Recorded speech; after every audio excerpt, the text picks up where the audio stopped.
Wholeness, welcome. This is Josh of Inner Skilled, and today I have Stuart Perrin with me. Stuart, what's going on today? Well, I'm right here with you. That's really what's going on today, right now. And Here with thank you me for having me. virtually. Oh, yes, you're welcome. So who is this human being and known as Stuart, and what kind of work does he do? Well, I can only go into my past a little bit to describe how I got involved with this. And it's really a very interesting story. I was a kid. I was 16 years old when I first really seriously got interested in spiritual practice. And I was on vacation with my mother and my sister in Florida. We lived in New York at the time, and we got a phone call that my father was very sick in the hospital. So we got on a plane, we flew back to New York.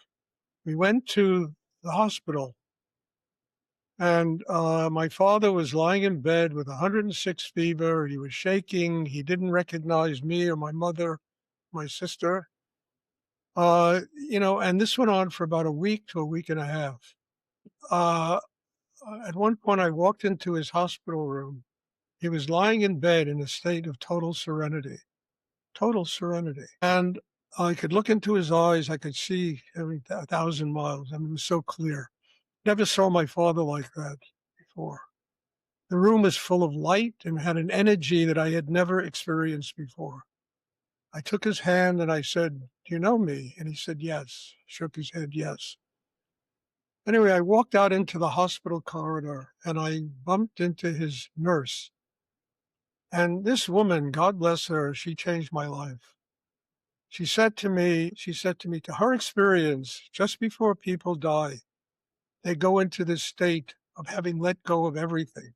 Total serenity, there's inner peace, there's quiet. She said she's seen it in so many cases of people dying in the hospital. And it really shook me up. I had never seen my father that serene. And I said to myself, why did he have to wait 49 years to get that serenity 2 hours before he died? And it completely changed my life. I mean, I was a kid. I was a pretty good basketball player. I was, pretty good at school. I was maybe get scholarships to college, and I was going to go on and become a professional and, something of that nature. And I just completely transformed. I started reading books on Buddhism, Hinduism, Zen, all kinds of mystical books. I started hanging out in Greenwich Village with hippies and beatniks and, the whole thing. I was raised literally in the Southeast Bronx, in the tenements of the Southeast Bronx. And I started living that way. My whole life changed. And I said, Stuart, you have to find somebody who can teach you how to get that inner peace and that inner sense of, samadhi almost. It's an inner sense of having connected with spirit before, you're lying in bed and going to die in 2 hours. And I spent 9 years of my life looking for this person. And I traveled to Europe. I went to Africa. I went half around the world. And I was always on my way to India, where I figured I would meet some Swami or some, high-level guru that would teach me how to do this. And I kept meeting teachers and rabbis and priests and wise men. After listening to their conversations and listening to what they taught, I said to them, how do I get my mind to shut up? How do I get my emotions to quiet down? How do I overcome this uh, intense sexual energy that I feel all the time? And this chaos that's inside and I never got an answer from anybody. Well, love, peace, and eat vegetables. I go, and I said, well, yeah, but my mind doesn't shut up. I've tried to love, I've tried to live and eat vegetables. My mind is still going crazy. And I remember I was living in Paris at the time. I was about 25 years old and I was broke. And I called a friend of mine and I said, look, can you send me a plane ticket back to America? I have to go back, get a job and begin to work again and get my life together a little bit. And he sent me a ticket, God bless him. Went back to New York. I was living on the floor of his apartment. I had no money. I had no job. I was literally down to ground zero. And he said to me one evening, he said, Sue, let's go out and have some dinner. So I said, yeah, there's a restaurant in Greenwich Village we used to like. And so we're walking down 7th Avenue South in Greenwich Village, and we come to this Oriental Asian antique store. And looking in the window, and there's Buddhas and Tonkas and Krishnas and Shivas and all kinds of literally museum quality art I'm looking at in the window. And my friend said, you love this stuff. And I did. I remember once I walked into an exhibition of Tibetan Tonkas at a museum on Riverside Drive. And I felt like I found my family when I walked in there. Couldn't believe all these gods and, Rinpoches and gurus. And, it was like walking into a family. So he said to me, let's go in. I said, Charlie, I'm broke. What am I going to do in there? So I have no money. This stuff is really expensive. He said, it doesn't cost to look. And I'll never forget that it doesn't cost to look.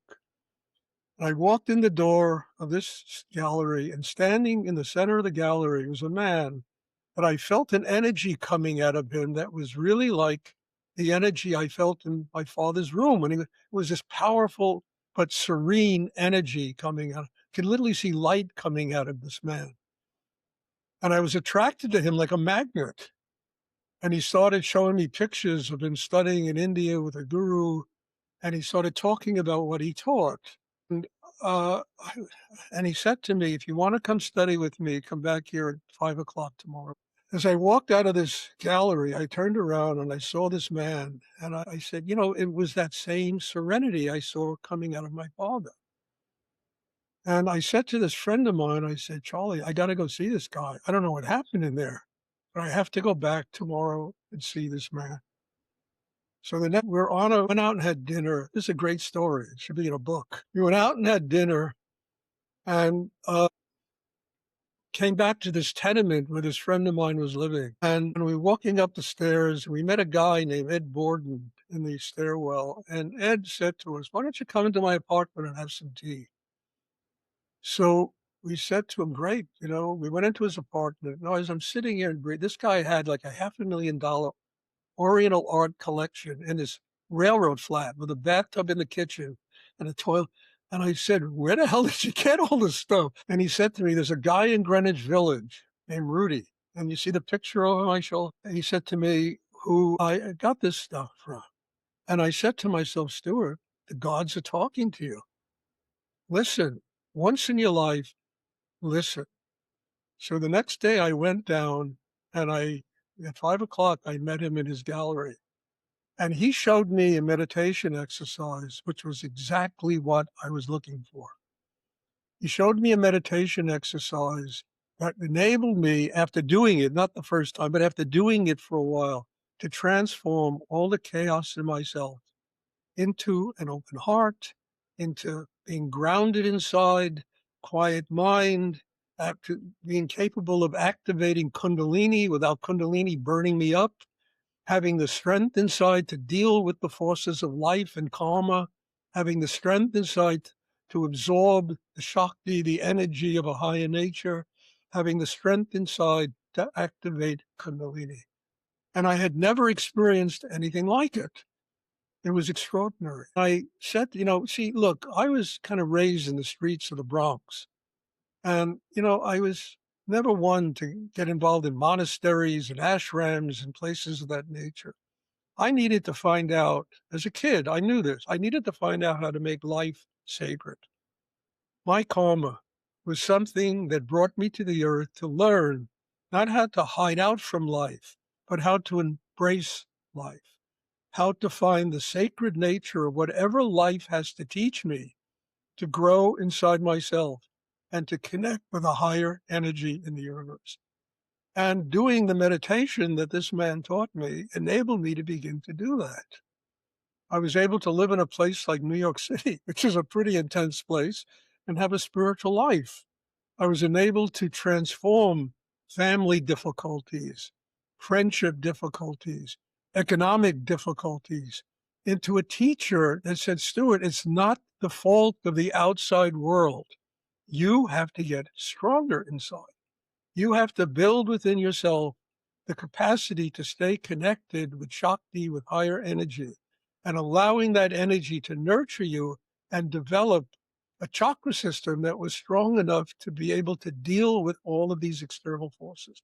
I began to realize the external world was just a reflection of my own inner chaos.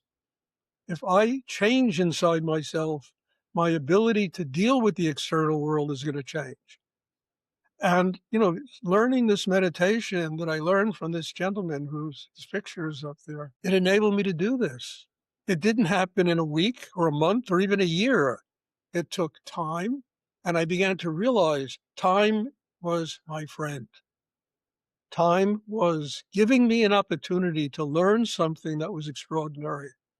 And I think anybody's meditation practice will teach them how to do that if they give it time and they have the patience to be able to say, okay, I have problems, but life will present me, opportunities to resolve those problems. I have to learn how to do it. And that's what happened to me. And then, look, I studied with Rudi for 6 years. And I was, he sent me to Texas to run a meditation center for him. And I was down there and he invited me back. He said, Stuart, why don't you come up to New York? He said, I'm having a gathering of a lot of people who are close to me. I would like for you to come back. So I said, okay. I went up there, and this is probably one of the most traumatic experiences of my life. We were going to a place in upstate New York where he was invited to teach. And we were in an airplane flying up there. And I wrote, I'm not supposed to mention books, but I wrote a story about this, Anyway, and we got into this fog where I could barely see. We could see 10 feet in front of us. And we wound up hitting a mountain in an airplane crash. And I was knocked unconscious. I had all the front teeth of my mouth knocked out. It was a mess. And when I awoke, the pilot told me that Rudi had passed on. My spiritual teacher died.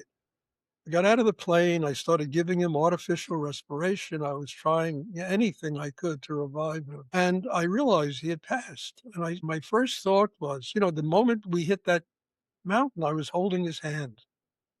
And the reason I survived that plane crash is his soul force went inside me and gave me my life and told me that I had a mission to do in the world. I no longer had a life. I had to be a servant of higher energy in the universe. And the first thing I thought when I realized that this man who had saved my life a number of times, both when I met him and in that plane crash, he saved my life. I said to him, I just thanked him for allowing me to be with him the moment he took his samadhi. I said, this was one of the highest blessings I could have ever gotten in my life. And I said, Stuart, now you'll truly learn what you learned, what the last 6 years were all about. Can you continue to do what this man taught you? Can you continue to be a servant for higher energy in the universe? Can you continue to use this incredible training you got to be able to transmit Shakti and help other human beings find their path to God? Now, I wasn't a complete character at that time, 6 years into it, but it took a long time of me consistently practicing what I learned from him and overcoming almost impossible circumstances to do it, and realizing that my only reason to have met this person was to have learned this and to use it, become a servant for the higher force of energy in the universe. And that's what's happened in my life. It's what I do today. I've been doing it now for, 50 years. I've been doing this for a very long time. Well, it's an incredible story and plenty to say here. I just, maybe I'll just encapsulate it here and then we can go maybe one by one. I want to go into, what do you think it was that turning point, seeing your father in bed and then having this kind of aha or this epiphany? How come it touched you so deeply? Because other people maybe wouldn't have been as affected by that, And we all have, I think most of us at least, have some kind of pivotal moment or something that really cuts to the bone where it won't for other people. That I find very interesting because that is like a turning point in your life, right? And so I'm going to ask you about that. But then I want to go into this man, Rudi, and I don't know as much about him. I read a little bit of your background, and I actually did.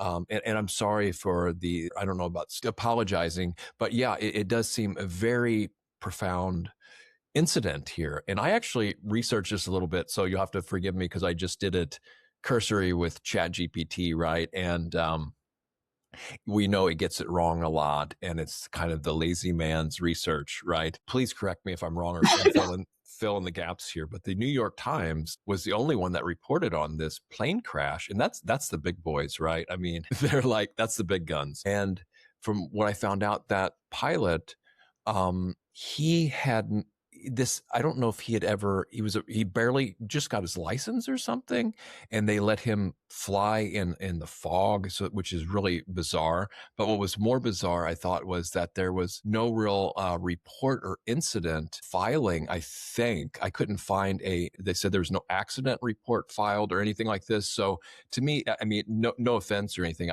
it seemed a little bit suspicious, these two accounts especially. And of course we have the third factor, that it was you, Rudi, the pilot, and one other person. I don't remember exactly who that was. They all survived except Rudi. So, and then you were holding his hand when it hit the mountain. So, I mean, yeah, we don't have to. I mean, if there's something here that would protect whatever, we don't have to go into it. But is there anything else you want to say about the incidences surrounding this very interesting incident? I mean, that's not the right word to use. I hope I'm not being kind of offensive or brash or anything like this. It's just very a mysterious incident, and I'm all into the different spiritual aspects of it too. And I want you to talk more about your guru, because, I don't know exactly how things work in Indian stuff, but this is maybe not the typical one that's having like basically an art gallery, right? Now, I mean, we have, Rinpoches in the Tibetan tradition that are in the midst of life, and they marry, in Vajrayana, they fully embrace life, right? And so that's where kind of the rubber hits the road. And like you said, the streetwise spirituality, that some people find it really easy in monasteries, but as soon as they get outside, then you just kind of fall apart. So, but then we also hear other challenges with spirituality in the daily lives. Not that has anything to do with you and your path, but we hear all kinds of different corruptions and things like sexual scandals and whatnot. So, there's challenges, pros and cons to each of these things, but he seems a very enigmatic figure, and I don't know much about him. So please fill in the gaps of maybe his background and some other maybe mysteries around him too. So we've got those three things: your turning point, the airplane crash, if there's anything else to say, and then your guru. And then I want to get into the main thing that we both agree on, is the actual spiritual practice. And maybe you can even lead us in kind of in a guided meditation, or if you want to explain the particular meditation that you learned too, I would love that. So got plenty on your plate to give you there. Well, the first thing is, look, my mother heard about this airplane crash. She was listening to the radio, and the announcer, the person, there was the news. There was an airplane crash up in the Catskill Mountains, and 3 people survived. One of them was Stuart Perrin. My mother heard this on the radio, and she completely freaked out. Who lived in Denton, Texas, and that's where I was living at the time, but I was in New York. And that's how my mother found out about the airplane crash. The pilot, I won't mention names, and a woman who was in the plane with us, the 3 of us, we spent an entire night on top of a mountain on February 21st, huddled around a fire. And then when the dawn came, I said to them, we got to walk down. I said, nobody knows about us. We'll just die up here. I said, we got to walk down. We spent 6 hours walking down this mountain. The pilot and the woman both had broken ribs, I think a broken arm. Probably, really, all I had was I was in a state of shock, but my teeth were knocked out. I was bleeding profusely. And we walked down the mountain, and I remember knocking at a door of a house. The woman opened the door, looked at me, and she almost fainted. She said, what happened to you? And we told her. 20 minutes later, there were ambulances and police and fire people and the whole drama, And I mean, that's part of the story. Look, to get into Rudi was, I mean, look, he was born in the slums of Brooklyn. I was born in the slums of the Bronx. He was raised in East New York, in Brooklyn, I think near Stuyvesant Town, that area, when it was really not an easy place to live. His mother was a single parent with 2 children. She raised them both. She was a tough New York lady, and I knew her very well. She was a very good friend of mine, his mother. And she raised these 2 kids. And when Rudi was very young, he used to have these extraordinary spiritual experiences. He would have, like, Tibetan lamas would come and sit on his hands, and they would start pouring Shakti. He was like 6, 8 years old when this started happening to him. Much younger than me. I was 16, And then he started, as he got older, he started doing Gurdjieff work. And he began, and he also used to go to India, had teachers in India. And he did something really remarkable. He took a tradition, thousands of years old, the form of meditation that I teach. It's got to be one of the earliest forms of meditation in the world.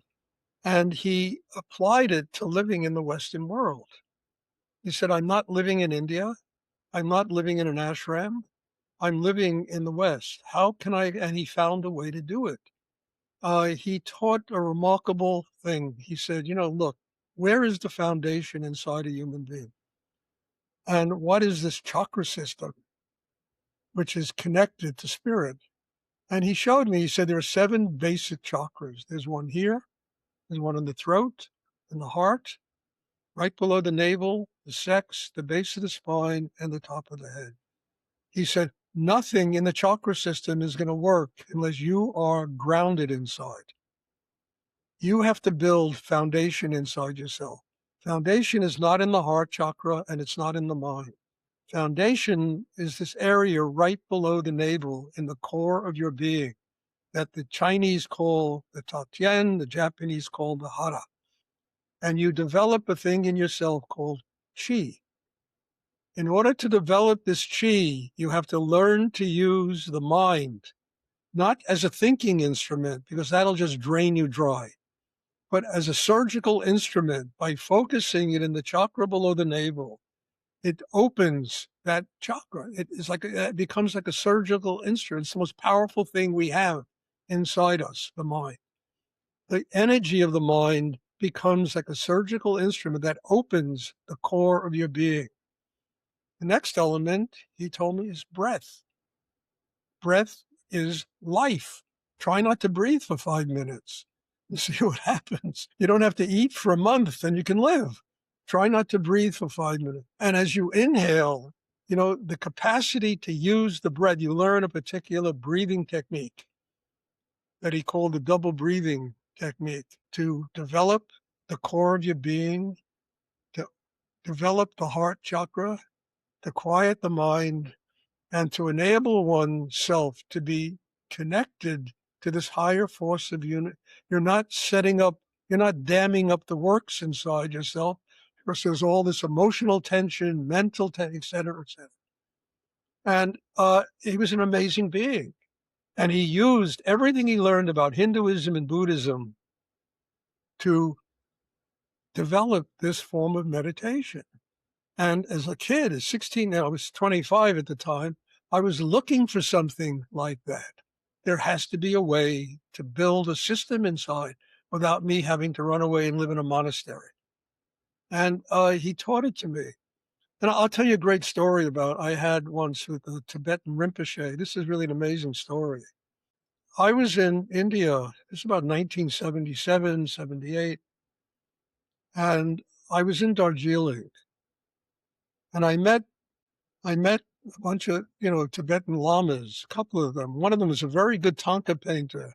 And I actually brought him to America, because he painted Thangkas for me and stuff. And I said to him, take me to every Rinpoche in town. I want to get teachings, So we went from monastery to monastery to monastery. There are a lot of them. There are a lot of Tibetan refugees living at that time in Darjeeling. And I never connected with any of the Rinpoches. I couldn't feel like I was getting real teachings from them until he took me to one monastery called Sanada. And we went up to the monastery, and there were about 300 monks sitting in the courtyard there with their, prayer wheels and yapa beads and Om Mani Padme Umming it and the whole thing. One of them came up to us, and he spoke English. And he said to me, "How can I help you?" I said, "We would like to see the Rinpoche. Is it possible?" "No, it's not possible. Rinpoche is very sick. He's very sick. He's not seeing anybody." So I said to him, "Look, do me a favor. We've come 9,000 miles. Go in and ask him. Maybe he'll see us for 10 minutes." Came back with a surprised look on his face, and Rinpoche said, "He will see you." So we went in, and Rinpoche was lying in bed with a blanket up to his throat. He was very ascetic-looking guy, but very pale, and he looked like, he's ready to die, And gave him a silk scarf, which is, the kind of greeting you do. And we sat down. He said, "Rinpoche," through a translator, he didn't speak English, "can you talk just a little bit to us about Tibetan Buddhism? We've come a long way. We want to learn something about it." He spoke for about an hour about Tibetan Buddhism. When he finished, I said to him, "Rinpoche, can we come back tomorrow?" He said, "Yes, please." Came back the next day, gave him the silk scarves and, the whole term greeting. And Rinpoche was sitting on his bed in his robes. And I asked him again, "Can you talk about Tibetan Buddhism?" And he again went on for about an hour. When he finished, I said, "Rinpoche, can we come back again tomorrow?" He said, "Yes." As we were leaving the monastery, the student of mine who was with me said, "The kind of meditation we practice is very similar to a thing the Tibetans do called Tumo, base belly breathing. And it's their form of yoga. It's Tibetan yoga. And it's part of the 6 disciplines of Naropa, one of the disciplines." I didn't know about any of this. And he happened to read a book about it. And he told me this. I said, "Okay, now I have some ammunition." Went back the next day. As I'm sitting here breathing, Rinpoche was dressed in full teaching regalia and sitting on a throne chair. This is a true story. And we sat down and I said, "Rinpoche, can you please talk about the 6 disciplines of Naropa, specifically the discipline of Tumo?" Went on for 3 hours. The translator turned to me in the middle of all this. "I've been in this monastery 13 years. I have never heard these teachings." Went on for 3 hours. And it was extraordinary. I got my entire Tibetan Buddhist education in 3 hours sitting at the foot of this Rinpoche. Isn't that amazing? I don't know much about Vajrayana and Tibetan Buddhism, but I think Tumo, the inner fire, that's more of a, or at least at the time, was more of a secret teaching, right? I'm just guessing that because a foreigner came so far and was so interested, and maybe he saw, again, speculating, guessing that let me you would finish have more reach in the world. No, please, yeah. What and then what happened? Would you take it? How do you explain his health recovery too? Well, I don't. Let me. I look. I asked him. I was living in Texas at the time, and I wanted to move back to New York. And I said to him, "Rinpoche, do you think I should move back to New York? What do you think?" And he told me, "You have to move back to New York. If you move back to New York, your teachings," and he didn't even know what I taught, but he saw the level of meditation we were doing around him. And this is what my teacher taught me. The depth of this Kundalini meditation we were doing around him drew this amazing teachings out of him. And he said, "If you go back to New York, your teachings are going to be known all around the world." And he didn't even know what I taught. Anyway, the topper for this story, okay, I was in San Francisco. I don't know, maybe 5 years later, I was in San Francisco. And I was already living in New York at the time. And one of my students comes up to me and said, "You're not going to believe this. You got to hear this." So we went over, and this guy was telling us a story how Kala Rinpoche, I don't know if you know about Kala Rinpoche. He was one The of the name sounds familiar, yes. He was like, the Karmapa. He was like on the level of the Dalai Lama, the Karmapa. He was dying. And these two seekers came from the West, and their need for a spiritual life was so strong that it brought him back to life again. And he told me something, Kala Rinpoche, that I found extraordinary. He said, when he was a young tulku in Tibet, he said, when he needed an answer to his questions, he would get on, there'd be a line, 100 monks would be lined up waiting to see the master. He said, today, I can't find anyone to teach. And there are 300 lamas sitting in the courtyard, Om Mani Padme Hum, with the prayer, and nobody tapped. And my teacher, Rudi, said, a teacher's like a cow. You got to milk the cow, or the cow is going to dry up and die. And this is the story of what happened. This is how he came back to life again. This is what happened. And do I understand it? No. But it was the karma of the situation that allowed this to work. And I learned from my teacher, you got to milk the cow. You got to go and say, I am here for a spiritual life and I need teachings. What? And then you have to know how to milk the cow. You can't just demand. You got to know how, through your inner work, how to embrace the Shakti, the energy, what that teacher has to give. And that's what happened with Kala Rinpoche. Incredible. Rightly placed questions, too, are very important. And if you don't mind, I'd like to milk a cow here a little bit. I'll just give a little bit of a synchronicity, or maybe it's just a coincidence, I like to say. So then, because some people have ideas about synchronicity, the other end of the spectrum is, oh, that's just coincidence. It's like coincidence. So the guest I had before this, she has been to Bhutan and is involved with the Bhutanese government there, and the Global Peace Prayer Festival that happened, which was a huge gathering, Vajrayana gathering from all over the world. And, and then the other guest I had this morning was an Indian guru too, that does Kundalini stuff as well. So there we go.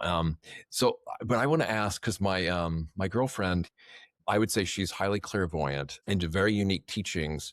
So, and I want to stay diplomatic here and not pick horse in the race, so to speak. But I'm wondering about chakras. Okay. So I know they have an association with the gland, but to me, it seems like the chakra system is an overlay to those physical glands. And now we're going to get far out here a little bit. It's okay if you don't want to go there. These interfaces, these energetic, whatever we want to call them, overlays, that while they can be of benefit to us to work with them, and I don't directly work with them. Sometimes I'll work directly with the glands, but what about if they go the other way, where there's beings in the unseen that are using this interface to do different things, like some people say insert certain types of genetics, siphon certain types of energies. And so I wonder how you feel about that. Also, the Kundalini snake, I'm wondering why it's a snake, why it's at the bottom of the spine, and why we want to have interface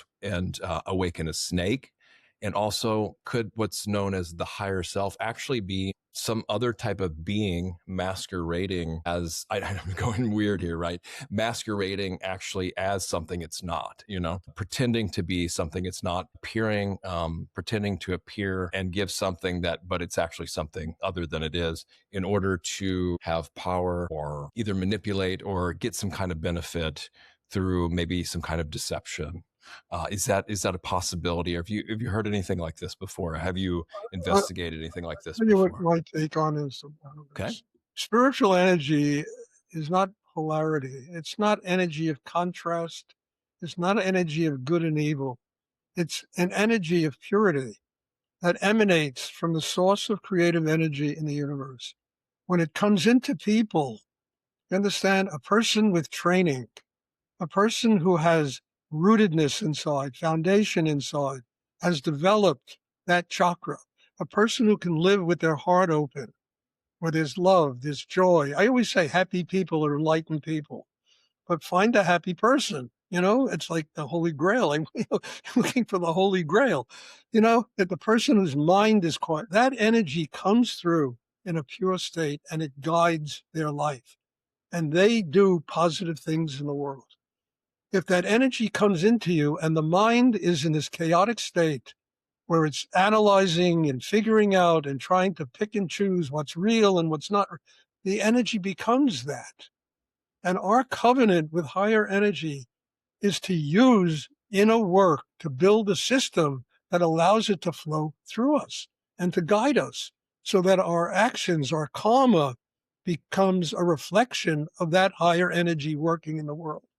If you're full of thoughts of evil, that's how the energy is going to manifest. If you're full of thoughts of, relationships and jealousy and all that nonsense, that kind of emotional craziness, that's how the energy is going to manifest. Our responsibility is to do the inner work that allows this energy to flow through us and comes out as compassion, comes out as love, comes out as happiness. It comes out of joy at the center of a human being's heart. It comes out of patience and forgiveness. All of these words that we're taught from the earliest age and nobody listens to. They don't listen to it because they're so full of conflicting and chaotic energy. So the purity gets transformed, not by some higher force, but by human beings. We create hell because we don't work on ourselves to fix the problems inside and allow that energy to flow in a deep and real way. And then that nurtures other people. We have patience with people that have problems. We have patience with people that do strange things to us. And it comes back to me. What are they teaching me about me? Why did I attract these people? They are teaching me something important about myself.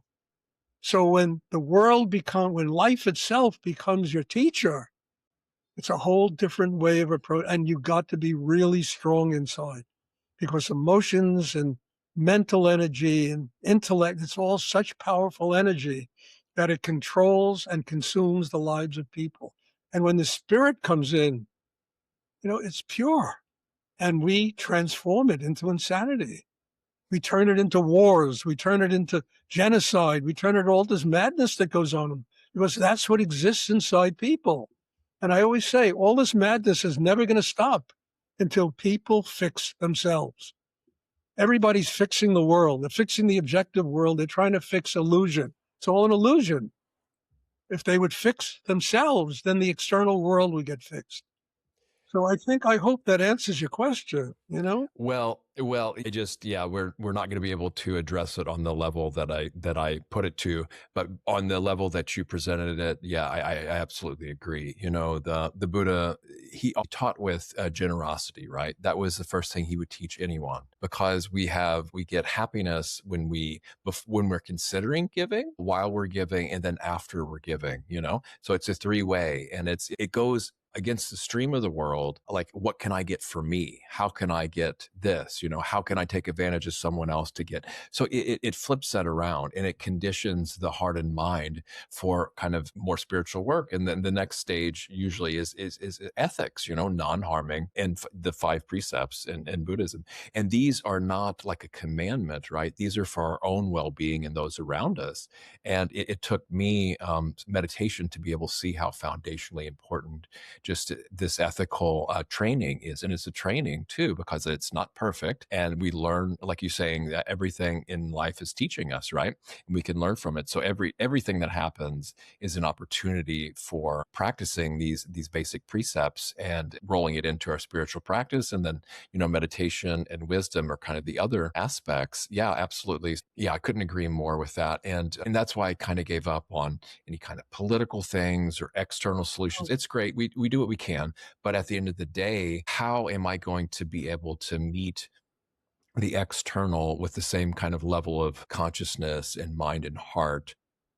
I have to go within and transform and kind of rise above and go deeper and expand and have different perspective and training internally. And then that will meet everything. So you understand all of this. I'm kind of preaching to the choir.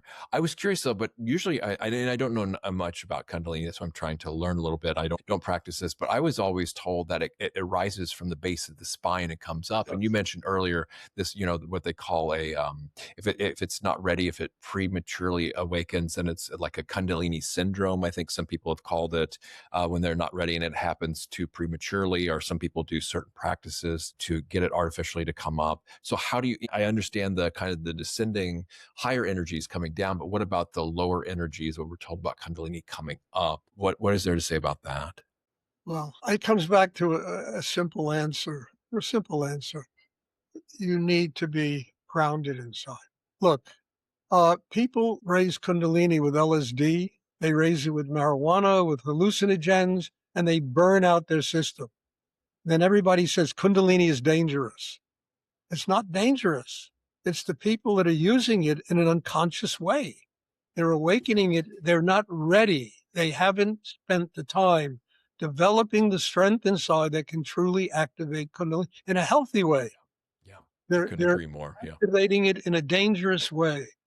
And, look, I have only one rule in what I teach: no drugs. No drugs. It's the only rule I have. Somebody wants to do LSD, I wish them the best and go live your life. I'm not interested in having you as a student. I can't compete because LSD works in the same areas as Kundalini and as Kundalini meditation, except you don't have grounding inside. You don't have that chi, that power in the third chakra. I once wrote somewhere, if a tree has healthy roots, a hurricane can't blow it down. If a human being has healthy roots and a strong inner foundation, karma is not going to blow them down, not going to knock them over. They will have the capacity to activate Kundalini and allow Kundalini to be, it's really the pathway to enlightenment. The energy rises up the spine to the crown chakra. They call this the Sahasrara. Then there's like 1,000-petal lotus that opens up. And the soul of a human being connects with the soul of the universe. It's the pathway to enlightenment. But that pathway is very powerful. And if we don't get rooted and grounded and build the chakra system, if we don't have an open heart and living in the world and truly working out our karma, how do you work out your karma? You become a happy person. That's how you work out your karma. It's not very complicated, by the heart being open and being able to interact with the world that way. And the mind is quiet and you're grounded. And Kundalini, the Naga, the serpent at the base of the spine, awakens. And it is a voyage to the crown where it germinates. Then the crown chakra opens. And, look, I used to teach in Kathmandu. I used to have an ashram in Kathmandu, actually, many years ago in the early 90s. And one of the places we used to go and have meditation was at Pashupatinath, which is a really incredibly powerful, temple there. And one of the things that used to strike me is that they had, 30, 25 statues there of a Nandi, the bull, with a lingam and a yoni, and a Naga, a serpent. And these were done in the 6th century, for God's sake. They understood the power of sexual energy when they made those sculptures. They understood that when energy moves from the third chakra through the sex, they understood that there's a marriage of masculine and feminine, the marriage of the yin and the yang, Shiva-Shakti, the gods and their consorts, you see in paintings, sculptures. There's a marriage that marriage gives birth to Kundalini. So you need to have a healthy flow of sexual energy moving through that chakra where the unification of male-female takes place. That marriage will give birth to Kundalini. Kundalini rises. And a person, it's the pathway to spiritual enlightenment. And in the 6th century, they understood this when they made these sculptures. It's extraordinary. And today, it's all terribly complicated. Well, it's and I don't know enough about the history, but help me out here if I'm right. That recent, I mean, it wasn't until recently that a lot of these things become more public. I mean, weren't a lot of these because they were considered potentially abusable or potentially very powerful and maybe dangerous, that they were kind of kept for initiation, and you had to be initiated or be under a guru or a system or an order or something like this. And I don't know why, if I'm right, why it comes out more publicly. And I'm not against that, because we it could potentially benefit. And I think maybe we are ready. And I couldn't agree more with you with the drugs. And unfortunately, I know that from personal experience how really unhelpful. And in Buddhism, it's no intoxicants, right? Especially ones that dull the mind. And I won't even have a lot of. I have to really vet guests that are into psychedelics, because to me it's not needed. The states that can be entered, just the states, and we want to go beyond states anyway, but just the states that are available in sober types of meditation go well beyond anything that's possible with drugs anyway, and you could probably even kind of recreate a type of in meditation, but you really wouldn't want too much, because so much more and so much better and cleaner and higher is available. So it's just common sense to us. It gives you strength. It gives you energy.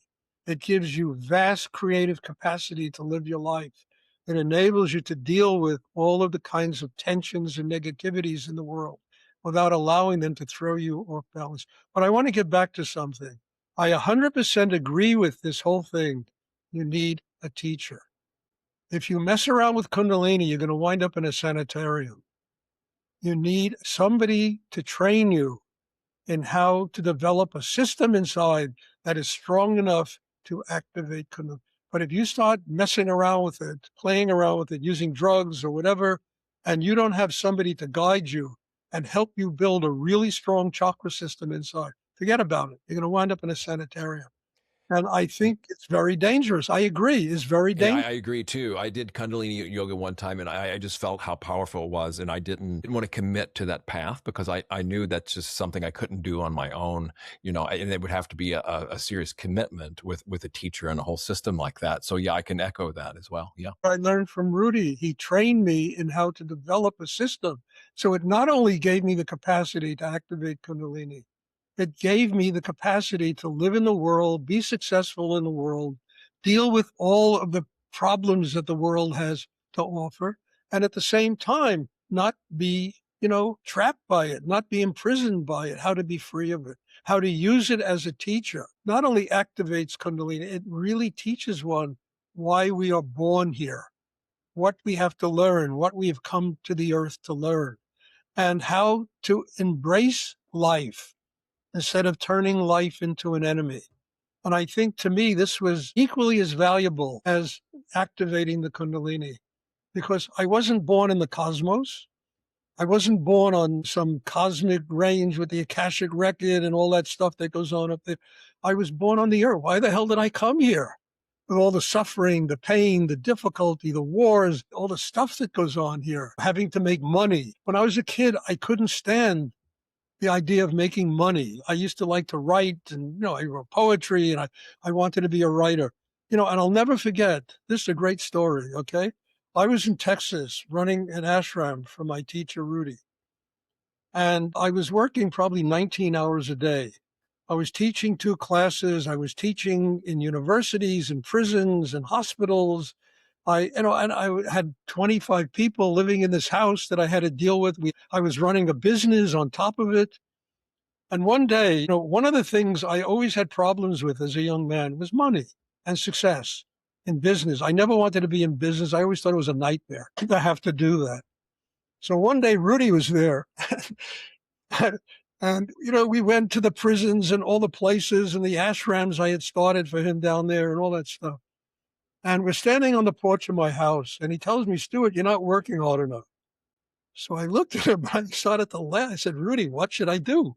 He said, "Buy that building." I said, "Buy that building? Rudi, I have $600 in the bank. Anybody can do it with money," he told me. Anybody. And the building was a shopping center, like a strip mall that was right next to where the house was for the ashram. In that one little thing he did, he taught me how to stop being afraid of money, success, life, how to do it, transform it into energy that gives life. A month later, I bought that building.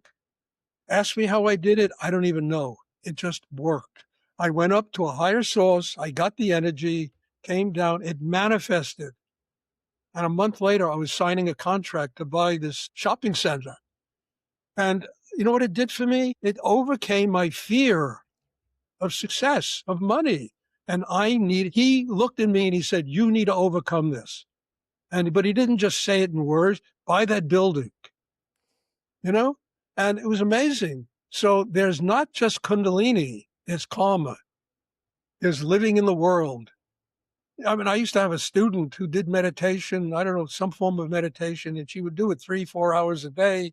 And she said, but why is it when I walk out on the street, I just freak out? This is what I have to go running back to the meditation. And I said to her, look, life is sacred. You have to you're working, you're meditating on the brain and the mind and the heart. You got to learn how to get grounded inside so you can recognize the sacred nature of what life is teaching you. And life is teaching you that you got to get stronger to be able to recognize you were born here and you can't be afraid of the place where you were born. And you got to be able to deal with it and learn how to do it quietly and consciously with love, with, caring, with, anyway, Absolutely. buy that building. I'll never forget. That's great. Yeah. It was right. You have $100 million in the bank. What's the big deal? All it is greed. He said, you have to learn how to get free of something you've been afraid of all your life.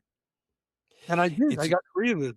It's a great story, Stuart. And I think that maybe some of the younger generations, and especially a lot of people on the spiritual path, these are big topics. Fear, integrating meditation practice into daily life. A lot of people that are meditators and into spiritual things have a very kind of maybe an inferiority, not complex, but conceit, right? We usually think of conceit as superiority, but that's another one. Timidness, resilience, that you talk about, this inner strength and fortitude is so important. And courage to face challenges. So these are all really great classical spiritual topics, especially for some of us that are drawn to paths like this. And these younger generations, I guess, it seems like there's plenty still up against these classic lessons as well. And yeah, it needs to be practical as well, right? I mean, the Buddha was a pragmatist. He was also an idealist, but it had to be realistic, and it worked. And he taught to everybody exactly where they were.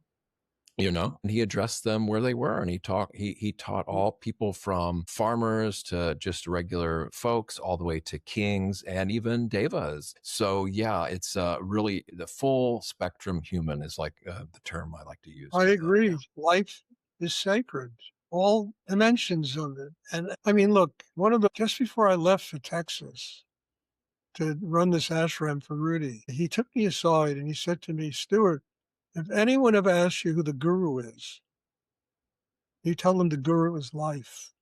And I realized, Stuart, you are not the guru. Your job is to help people get strong enough to where they can sit in front of the real guru, is life, which is life. And I found that it took me 20 years to truly learn this. I didn't learn this when he said it to me, but 20 years, it lingered inside me, and I had to build a system strong enough to learn this very simple thing. And then he said another thing to me I'll never forget that got etched in my consciousness. We were sitting at a satsang. Rudi was sitting right behind me in a satsang with an Indian Swami, and I won't mention any names. And he was talking about Guru is God, the Guru is God. If you worship the Guru, you will get your spiritual enlightenment. Rudi was sitting right behind me. He whispered in my ear, God is God. The best the Guru can be is the servant of God and the servant of his students. The humility went so deep inside me, the profundity of him saying something. This was a powerful man. He was really a powerful man, probably one of the most powerful people I ever met. And the humility was so profound that it changed something. It made me realize, Stuart, not the guru. You're just here as a servant. That's the best you can do in this world. And you help people build systems in themselves where they can have their own independent connection with God. They're not going to become a bunch of Stuarts, or a bunch of Rudis running around. They have their own independent and unique connect, and the energy will flow through them differently than it will flow through me because they are a unique human being. So, I learned all this it took years to learn all these things. But, to what you were talking about before, you have to be ready to hear them. If you're not ready to hear them, it's like water flowing past a rock. You've got to be ready. And if you're open inside, that you hear things. It's like the day I met Rudi, I had walked past his shop, his gallery, at least 500 times. At least. On my trips to Greenwich Village from where I was living, I would always walk past that shop. I looked in the window. I had a friend of mine, a close friend of mine, young kid when I was younger. He also had a very deep and profound need for a spiritual life. And he told me there's a guy in Greenwich Village named Rudi, and he told me where his shop was. He said he's supposed to be an extraordinary teacher. I mean, I heard this. And this friend of mine, look, I won't get into it. He wound up dying in a fire. And he used to do drugs. He used to do like DMT and really powerful drugs. And he died. He was 20 years old or something. He died in a fire. Anyway, he told me about Rudi. I knew about Rudi, but I wasn't ready. And when Charlie said to me, there was something in me that was ready to meet this person. You have to be smart enough to say, Stuart, this is not an accident. There are no accidents in the world. It's just a guidepost that will help you to evolve and grow in your life. And that's why I went back to meet him again. I said, it's not an accident, having met this person. Absolutely. It reminds me of the old saying that when the student is ready, the master appears. But then when the student is really ready, the master leaves or disappears, Yeah. Yeah.